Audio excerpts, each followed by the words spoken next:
Alright, what's up YouTube? We're back. We got a 2007 RM85 Suzuki. We're going to be tearing this down to the crank for a customer. So we'll start it off by taking off our cap. I'll be right back. Alright, so it's going to be a 12 millimeter. Go ahead and start cracking them. I've got this in a cradle. Hold on. Alright, sorry about that. I'm going to use a different 12. I'm going to use this flat one. And that way, we've got it in a cradle, but you don't need to do this in a cradle.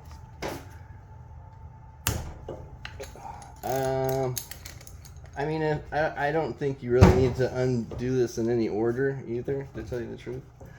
But I'm going to go ahead and do it slowly. Just kind of parallel.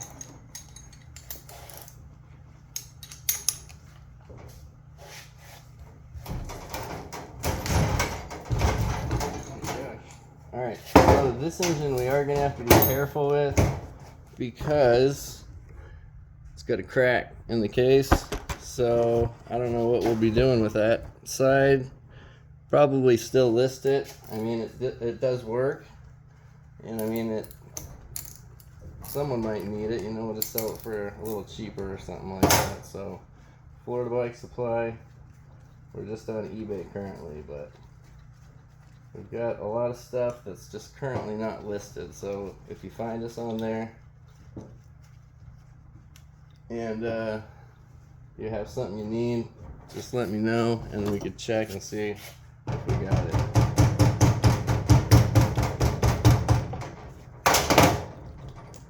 Alright, so we're going to have all our copper crush washers on the top, 4 of them. This one came with one of the gaskets. Here's our other one, still seated. Looks like it's in pretty good shape, I'd say, overall, from just a current inspection. I don't see much damage at all. Might be just heat. Alright, keep messing up the camera angle, but I think it'll be okay as we take stuff away. Alright, so it's going to be we might need to use one of these spanners that's really small. You see the width in this is just like, it's very slim. So it gets into a lot of these nooks and crannies, all these tiny inside, like well, we'll get to it. So if you don't have a spanner that's similar to this, if yours is pretty wide like this, the diameter is just, it's quite a difference, you know, like right here you can't even get that in. You'll have to use the open end, which is only a 4-point box wrench at that point, and it's just not going to do you as good as the 16-point, 12-point, I don't even know what this is, but the key here is that it's really slim. So I'm taking too much time here. We're going to go ahead and start breaking these.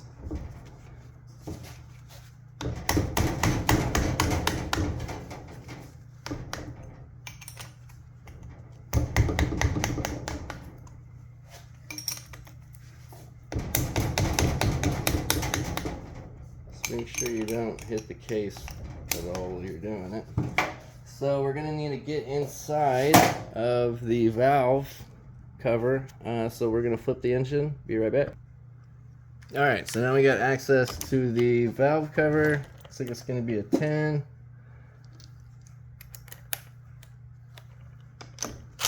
Oh shoot, is it a freaking 9?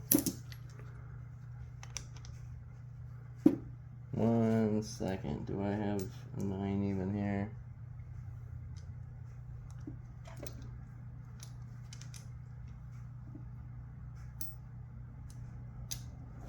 One second. Alright, sorry about that. So we got a 9. And it is a 9. I don't know if they're all going to be the same, but this one is a 9 millimeter.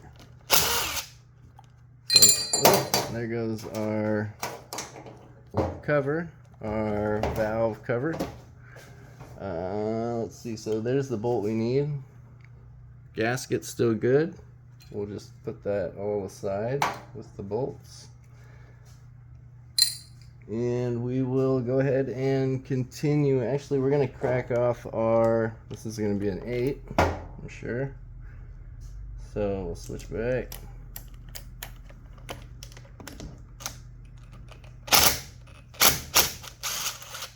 I don't know how bad that is, but we're going to do it.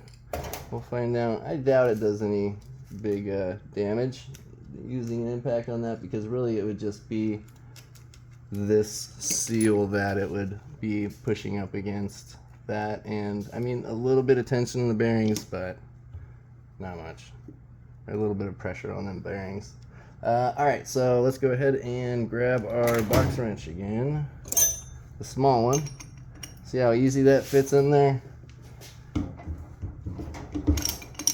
could even get almost a full turn on it.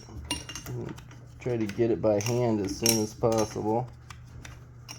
This is the first one you'll want to take off all the way.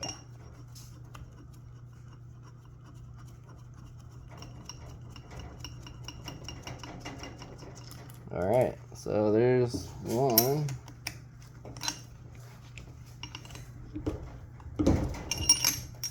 These ones are going to be tightening up as we loosen up these others.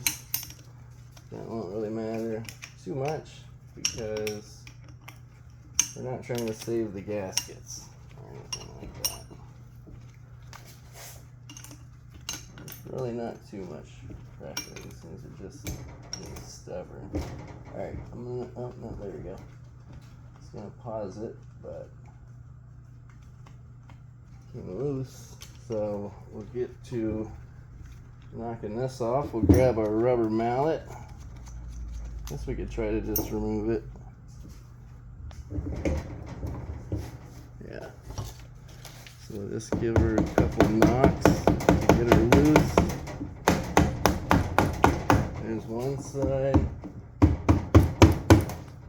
And the other. Don't need to go too crazy on it. Make sure you're going to be aligning your valve, part of your valve assembly, lower valve assembly. Make sure you get that as you taking this up. We're getting close. Just kind of wiggle it back and forth, side to side. Sometimes these bolts can kind of pinch, and sometimes it could also be if you don't get it even enough, or even a stuck piston. Something. I mean, it could be quite a few things. All right, so there's our cylinder. Still has the valves. You could take off this cover to access the actual valves, the exhaust valves, which are right behind here. We're not doing that today. We're gonna set this aside. So we got all our bolt, or nuts I say, we'll set aside. This gasket is not going to be saved.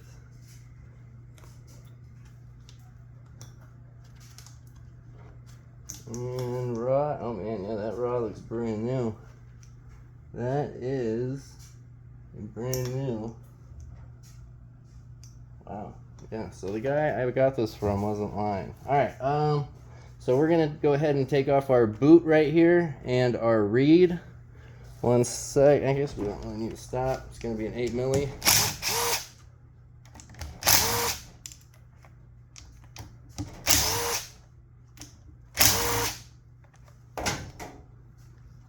Hopefully it just comes off. Sometimes people put these on with silicone.